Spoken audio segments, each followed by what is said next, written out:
پاکستانیوں، آگ لگی ہے بستی میں اور ہائیبرڈ نظام ہے اپنی مستی میں۔ امریکی استعمار ایرانی قوم کو توڑنے پر لگا ہوا ہے اور ہمارا استعمار عمران خان کو توڑنے پر لگا ہوا ہے۔ دنیا جنگ کے دہانے پر ہے اور ہائیبرڈ نظام عمران خان کو نیب مقدمات میں 14 سال تک جیل میں رکھنے کے لیے خاموش واردات سے چیئرمین نیب جنرل بٹ کو ایکسٹینشن دے رہا ہے۔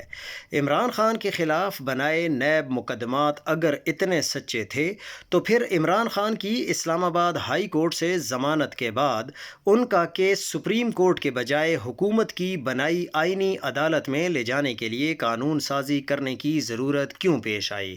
الیکشن چوری کیا اور پھر اس چوری کو بچانے کے لیے الیکشن ایکٹ میں بار بار ترمیم کی اور چیف الیکشن کمشنر کو ایکسٹینشن دی۔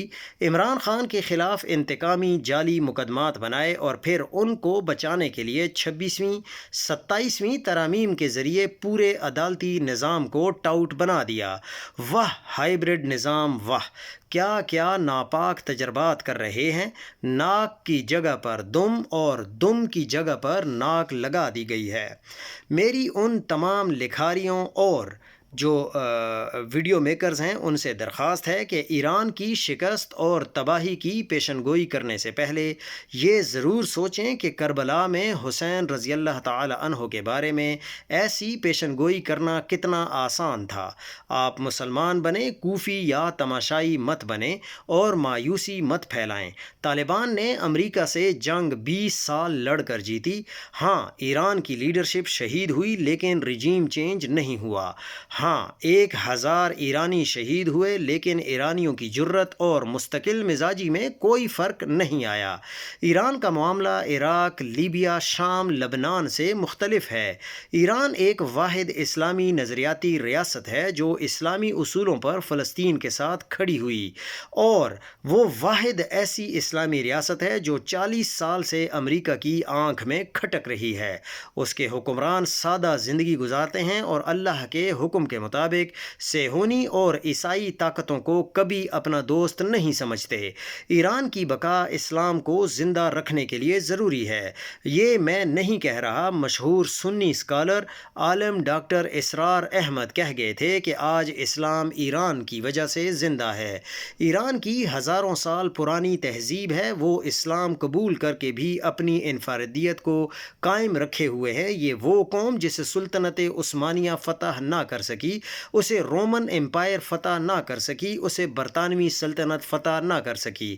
امریکہ سوویت یونین توڑنے میں کامیاب ہوا، لیبیا، شام، مصر، عراق، کویت پر قابض ہوا، لیکن ایران میں رجیم چینج کی خواہش اور کوششیں 40 سال سے ناکام ہیں۔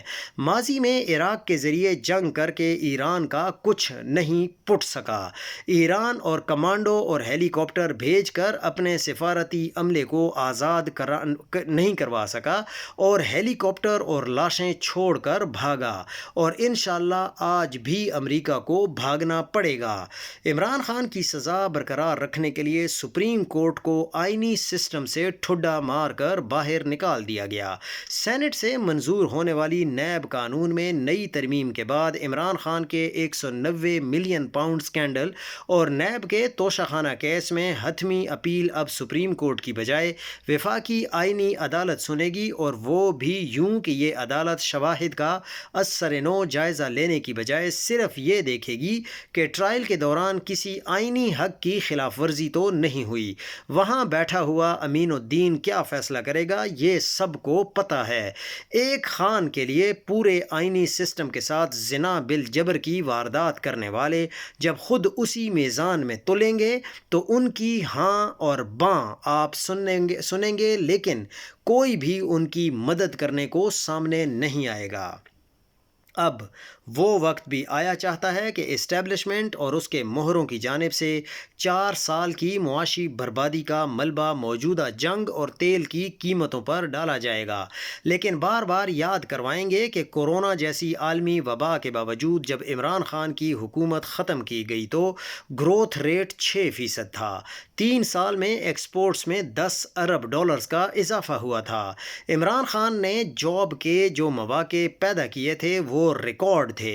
ریکارڈ نئے درخت لگائے گئے، گندم اور گنے کے کسان کو بر وقت اور پورا ریٹ ملا، آدھی آبادی جو ہیلتھ کارڈ میسر تھا، نئے ریکارڈ کمپنیز رجسٹرڈ ہوئیں، اور تیل کی قیمتیں بڑھنے سے پہلے اسٹیبلشمنٹ اپنے تجربات اور کٹ پتلیوں کی مہربانیوں سے گروتھ ریٹ 2% پر لے آئی ہے۔ ایکسپورٹس کم ہونا شروع ہو گئیں، فارن ڈائریکٹ انویسٹمنٹ کم ہو گئی۔ 3 سال نہ گندم کے کسان کو ریٹ ملا، نہ گنے کے کاشتکار کو۔ ہیلتھ کارڈ بند ہوا، افغانستان اور سینٹرل ایشیا سے تجارت بند ہوئی، غربت کی شرح میں پورے پاکستان میں اضافہ ہوا۔ اگر پاکستانیوں آپ لوگ ڈاٹس کو ملائیں، سب کچھ پچھلے 3 سال میں ہوا، لیکن وجہ کیا بنی؟